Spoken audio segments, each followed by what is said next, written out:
Tak, dobrý večer, dobrý večer. Ja ďakujem Tomášovi za predstavenie. A v prvom rade by som sa vám potreboval k niečomu priznať. Mám totiž temnú minulosť. Býval som kopačka.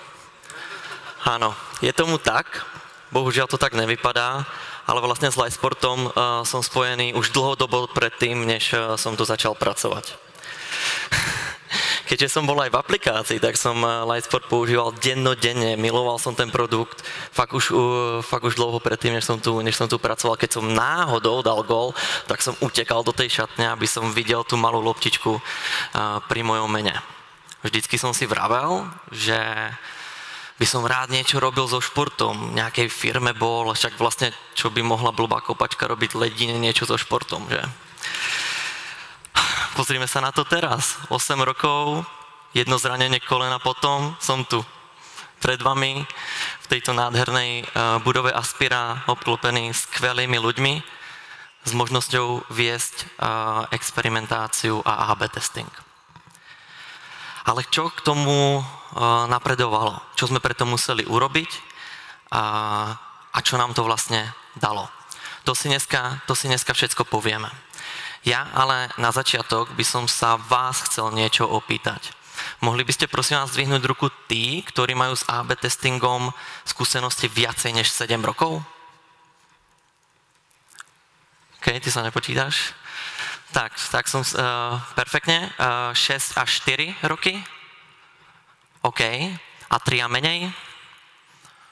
Perfektne, tak to sa sám seba pochválim, pretože práve pre vás bude táto prednáška a pozrieme sa na to, ako začať s týmto komplexným oborom. Ešte predtým, než vám rozprávam tento príbeh, tak budem trošku nostalgický a musím sa vrátiť do roku 2022. V tomto roku sa stalo strašne veľa prestupov významných, ako napríklad Erling Haaland do Manchesteru City, alebo taktiež Robert Lewandowski do Barcelony, alebo niekým milovaný, niekým nenávidený Adam Hložek do Leverkusenu.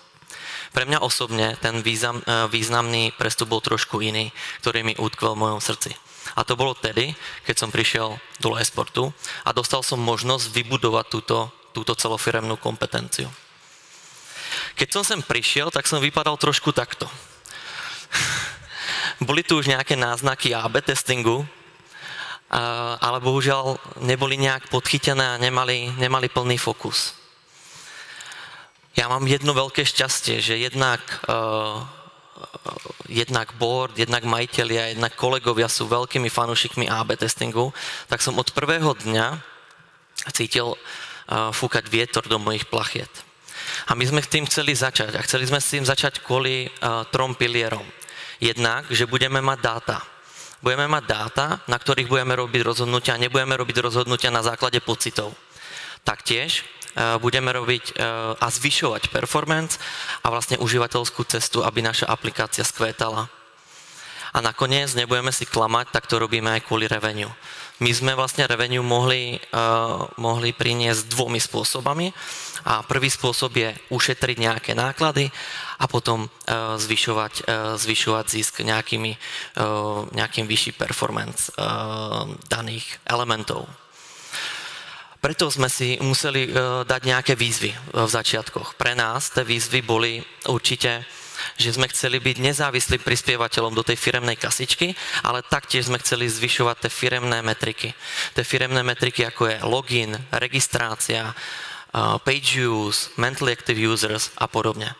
Taktiež sme chceli doručovať na všetkých 3 platformách, či už iOS, Android, web. Taktiež sme to chceli robiť time to market a doručovať vlastne experimenty a aj featurey. Určite sme chceli mať vytvorenú nejakú dokumentáciu a vlastne komunikovať to medzidepartmentovo, aby sme vedeli, čo všetko robíme a ako to robíme. Ale aby sme vedeli, čo všetko robíme, tak sme museli urobiť najprv nejakú stratégiu, nejaké procesy, museli sme si dať a určiť, kto to bude robiť, kto bude patriť do tej end-to-end stratégie, alebo kto bude za to zodpovedný. A konec koncov sme chceli, aby aj sme túto našu vieru AB testingovú šírili jednak v baráku, ale aj mimo ten barák. To je všetko pekné, ciele máme, ale museli sme prejsť kus cesty, aby sme toho dosiahli. To všetko začína vlastne prvým webovým AB testom, pardon. Ten si pamätám doteraz, pretože to bolo presne 4 dní po mojom nástupe do najväčšieho eventu, aký tu môžete zažiť, takže majstrovstva sveta vo fotbale, tedy to bolo v Katare. Som veľmi rád, že tento AB test bol úspešný a aj díky tomu sme hitli KPIčko v prehratí audiokomentárov. Ale ľudia, ten bordel za tým. To nám otvorilo oči, že musíme robiť zadávacie protokoly, musíme robiť dokumentáciu, musíme sa baviť vlastne o evaluácii ešte predtým, než budeme niečo vyhodnocovať a podobne. Ďalším veľkým milníkom bol pre nás prvý Android test. Prvý Android test mal veľký úspech, ale ešte predtým sme museli naimplementovať nástroj Firebase, ktorý vlastne pre aplikácie a AB testing používame. Hneď na to ďalším milníkom bolo, keď sme tento nástroj Firebase použili a naimplementovali do našej ďalšej platformy iOS a tým pádom sme mali všetky 3 platformy aktívne a mohli sme veselo AB testovať. Samozrejme, keď už sme to mali naimplementované, tak sme to museli skúsiť na platforme iOS. Ten test bol taktiež veľmi úspešný, dávalo nám to veľký zmysel. Ešte predtým, než všetci odišli na dovolenky, tak my už sme mali v produkcii 23 AB testov a mali sme zarobených už prvý 1 000 000 eur. Pokiaľ ste si doteraz mysleli, že sme tým prechádzali ako nôž maslom, tak to tak není. Asi 2 mesiace po mojom nástupe Google Optimize ohlásil, že vlastne ruší podporu jeho programu a my sme na tom mali postavený celý AB testing. A ja som si myslel, že si zoberiem len krabicu a idem preč.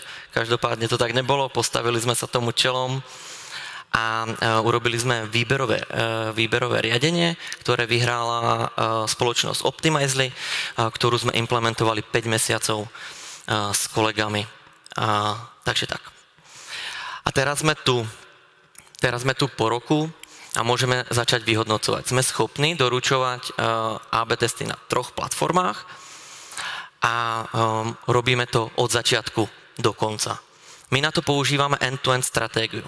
A end-to-end stratégiu na to používame z toho dôvodu, pretože chceme vedieť, v akom stave sa aktuálny test nachádza, taktiež čo máme robiť, čo sú následné kroky, ale taktiež, aby sme nevyšli z kolají. Všetko začína hypotézou a tá hypotéza môže prísť jak od product ownera, od majiteľa, od stakeholdera, je to úplne jedno. My hneď potom robíme tzv. Sanity check, kde si povieme, má tento test zmysel? Nerobili sme ho už náhodou? Je v konsolidácii s našimi firemnými KPI, čo máme teraz nastavené. A keď toto urobíme, tak s daným zadavateľom spisujeme tento nádherný zadávací protokol. Bohužiaľ sme lepší názov na to nevymysleli, ale to nevadí, pretože to je veľmi užitočné a myslím si, že moji kolegovia vám povedia, že už ma za toto aj neznášajú, pretože ich s tým furt otravujem. Ale je to veľmi dôležité z toho dôvodu, pretože v tomto protokole si hneď na začiatku testu vydefinujete, aký máte problém, akú máte hypotézu, čo vlastne tam chceme otestovať, aké metriky, ako to budeme evaluovať, aký veľký bude ten test, celková user story, nejaký success rate a podobne. Díky tomu si určíme hneď na začiatku to, čo chceme otestovať. Potom sa táto end-to-end stratégia delí na 2 cesty. Jedna cesta je pre web, pre webové AB testy, druhá je pre testy v aplikáciách. My sa dneska budeme baviť o tej webovej. Inak medzi sebou sa líšia tým, že fáza exekúcie, tu si kolegovia z Androidu alebo z iOSu kódujú sami a taktiež si tam robia regresné testy sami. Teraz vám ukážem, aké máme fáze tej end-to-end stratégie.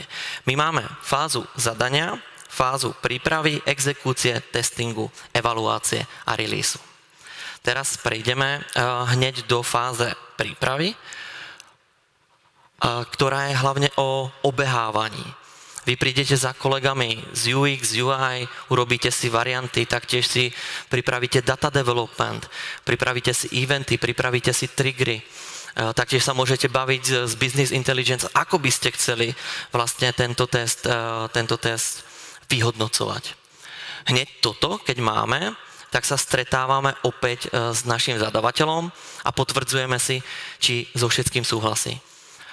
Pokiaľ sa stane, že napríklad chce pridať variantu alebo sa mu niečo nepáči, tak ideme zase od znova. Nikdy nezačíname ďalšiu fázu bez toho, aniž by sme mali všetko potvrdené. Pokiaľ máme všetko potvrdené, prechádzame do fáze exekúcie, kde si vlastne všetko kódujeme a pripravujeme do Optimizely. Nakodujeme si varianty, pripravíme si eventy, triggery a podobne. Potom prechádzame do fáze testingu. Tam píšeme code review kolegom z frontendu, taktiež píšeme zase testingový protokol a informujeme službu, že niečo bude na našom livku trošku inak. Pokiaľ je všetko v poriadku, test púšťame a prechádzame do evaluácie. Test necháme pustený 7-14 dní, záleží od veľkosti testu, ako rýchlo nazbierame dáta. My keď tieto dáta kontrolujeme, tak pripravujeme hneď dokumentáciu s našim doporučením na základe dát a na základe metrik, ktoré sme si určili v zadávacom protokole. My väčšinou robíme to vyhodnocenie z unikátnych užívateľov, z toho dôvodu, že sa nám niekoľkokrát stalo, že jeden užívateľ klikol na daný element proste 100, 200, 300 krát kľudne a dosť nám to rozhazovalo výsledky. Pokiaľ je všetko správne a všetko si odsúhlasíme, tak prechádzame do fáze releaseu a v tejto fáze si už vlastne len pohlídáme, kedy vlastne víťazná varianta príde do live verzie, aby sme si odvtedy mohli počítať business impact alebo celkový impact, aký má. Pokiaľ ste si ale mysleli, že to je nejaká veľká one-man show, tak vás chcem vyviesť z omylu. Ja by som chcel strašne vyzdvihnúť kolegov za našu medzidepartmentovú kolaboráciu a to, ako spolupracujeme. Oni sa už o to opierali hodne kľúci a je to presne o tom stronger together, pretože jednak máme v Livesporte strašne šikovných a extrémne talentovaných ľudí a bez nich by to nebolo, pretože chceme posúvať tú laťku, ktorú máme v DNA. A aj díky týmto ľuďom sme teraz schopní robiť AB testy, prekvapenie, ale samozrejme nie sú to len klasické AB testy, ale sú to jak retesty, split testy, fake doory, multivariantné testy a tak ďalej. Čo ale ešte sme schopní urobiť, tak je experimentácia, kde vlastne na web dávame prvok a element, ktorý tam vôbec nie je a neexistuje a tým zisťujeme, aký by mal impact, keby sme ho chceli implementovať. Predtým, než ho tam zložite naimplementujeme. Nakoniec sme ešte schopní robiť feature flagging a feature flagging je vlastne o tom, že novo vzniknuté featurey, ktoré dáme na naše livko, tak skrývame a odkrývame a díky tomu sa kúkáme na okolné metriky, či napríklad neberú fokus nejakým iným elementom a podobne. Ale poďme sa teraz spoločne pozrieť pod pokrývku reálnych AB testov. Ja vás hneď na začiatok poprosím, aby ste sa pozreli na rozloženie toho slajdu, pretože tam môžete vidieť jednak problém, jednak hypotézu, taktiež varianty, ktoré tam máme, výsledky, nejaké doporučenie, prípadne s kým sme spolupracovali a kde bol test spustený. Tento test, ako iste viete, tak Livesport už nie je len výsledkový servis. Máme aj veľmi perfektný spravodajský servis a ešte predtým, než sme s týmto začínali, tak sme chceli cez ten náš výsledkový servis urobiť widget, ktorá by bola taká vstupná brána do toho spravodajstva a tým aj podporiť toto spravodajstvo. My sme ale ešte predtým, než sme vlastne toto implementovali, tak na ostatné projekty, tak sme si urobili AB test, ktorý obsahoval niekoľko variant s rôznym rozložením toho widgetu a hneď sme mali výsledok, ktorý ste viete už doteraz taký, že tam zostal. A díky týmto datám sme mohli vedieť, že toto je tá správna varianta a môžeme to implementovať aj na ostatné projekty.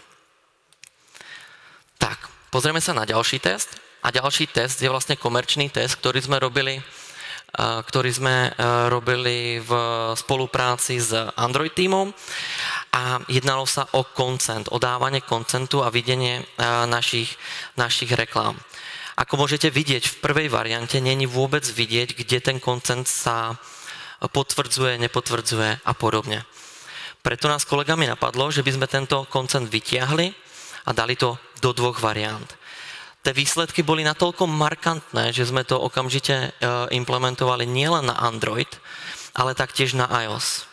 A najlepšie na tom bolo to, že díky našej implementácii služby Firebase sme nemuseli čakať ani na release vlastne apky a mohli sme urobiť tzv. Rollout víťaznej varianty a nemuseli sme od produktového stolu a nemuseli sme tak dlho čakať na ten business impact, ktorý prišiel. Keď sa pozrieme na posledný test, tak tento test je experiment a týmto testom by som chcel ukázať to, že nemusí, alebo test, ktorý vám vyjde zle, nemusí ešte znamenať, že to bol zlý test. Pretože v tomto prípade môžete vidieť vlastne listing našich správ a my sme chceli zaexperimentovať, že pokiaľ náhľadový obrázok alebo do náhľadového obrázku dáme video play button, pokiaľ vlastne daný článok obsahuje video, že nám to zvýši konverziu a preklik. Ja som bol presvedčený o tom, že vlastne to bude game changer, ale opak bol pravdou. Opak bol pravdou, pretože jednak na widgete aj na listingu nám to dosť horšilo tie výsledky, ale to vlastne vôbec nič neznamená, pretože to bol experiment a my sme to nemuseli vyvíjať, nemuseli sme to testovať, nemuseli sme to releaseovať a díky tomu sme ušetrili 4 až 6 mandejov engineeringu. Tak, my máme za sebou teraz 1 rok AB testingu a mohli sme si ho zevaluovať a vyčísliť. Teraz sa na to určite tešíte, pretože teraz začína tá tvrdá matematika. My sme za celý rok urobili 46 AB testov. Priemerne výhernú variantu v AB teste sme zvyšovali o 25% CTR. Minuli sme okolo 100 miliónov impresí. Impresia znamená zobrazenie testu. A celkovo sme otestovali 25 miliónov unikátnych užívateľov. Tých užívateľov sme hlavne testovali v Brazílii, pretože to je taká naša výkladná skriňa, ale taktiež druhá krajina bolo Česko, pretože ako sa vraví, pokiaľ to neočúrame my, tak nikto. Každopádne, ako som už vravel na začiatku, tak chceli sme aj prinášať revenue. A to revenue tými dvomi formami. V tomto prípade sme ušetrili jednak 105 mandejov za celý rok a keď sa počítajú mandeje a ešte nejaké testy s content departmentom, tak sme celkovo ušetrili 182 000 eur. A teraz sa trošku zahrám na Horsta Fuchsa a pokiaľ som vám ten AB testing nepredal doteraz, tak myslím, že týmto číslom vám ho predám. Pretože monetizačné elementy, ktoré sme AB testovali, tak zarobili o 2 milióny viacej ako minulý rok. A to už sme si vravili, že je pekné číslo a že sa to oplatí. Čo si z toho zobrať záverom? Určite začnite s AB testingom. Pokiaľ ho ešte nerobíte, začnite ním. Ja viem, že je veľmi ťažké niekoho presvedčiť vo firme, či už vašeho šéfa alebo kohokoľvek, aby ste s týmto mohli začať. Ja by som vám dal radu, že skúste začať s nejakými quick winami, nejaké zmeny farby, zmeny tlačítiek, nejaké wordingy, aby ste vedeli, aký to má vlastne dopad a na toto nabalovať. Taktiež, ako sme už vraveli, kooperácia je kľúč. Ja som veľmi rád a zase by som chcel poďakovať kolegom za našu kooperáciu, vlastne to, ako to tu robíme, pretože to je niečo úžasné, že keď vlastne to všetko robíme spolu, kde môžeme byť. Taktiež určite príjmajte feedback a učite sa z fuck-upov. Ja si myslím, že kolegovia tu v predných radách by vám mohli povedať a vyprávať historky, koľko týchto chýb sme urobili, ale vždycky sme sa z nich ponaučili a nejak sme sa z toho ponaučili. Každopádne príjmajte feedbacky. Ja vám poviem ešte k end-to-end stratégii, tá sa nedá naučiť. Tá end-to-end stratégia fituje do každej firmy inak. Mne zo začiatku veľmi pomohlo navnímať ostatné oddelenia, ako to tu funguje, ako ten tok ide a tečie. Takže určite príjmajte tie feedbacky a nebojte sa to zapracovať do vašej end-to-end stratégie. Ja by som o AB testingu mohol vyprávať hodiny. Preto, pokiaľ by ste niečo chceli, môžeme zájsť na pivko, alebo čokoľvek poradiť, tak tu je môj LinkedIn a budem veľmi rád, keď si ma tam pridáte. Snažím sa tam byť dosť aktívny. A taktiež by som chcel ešte poďakovať, že môžem byť medzi takýmito speakerami, ako to sú. Teraz budete počuť skvelú prednášku od Marka Beneša. A ešte raz nakoniec, bolo mi cťou, ja som Tomáš Voves, už nie som kopačka a toto bol môj život medzi variantami.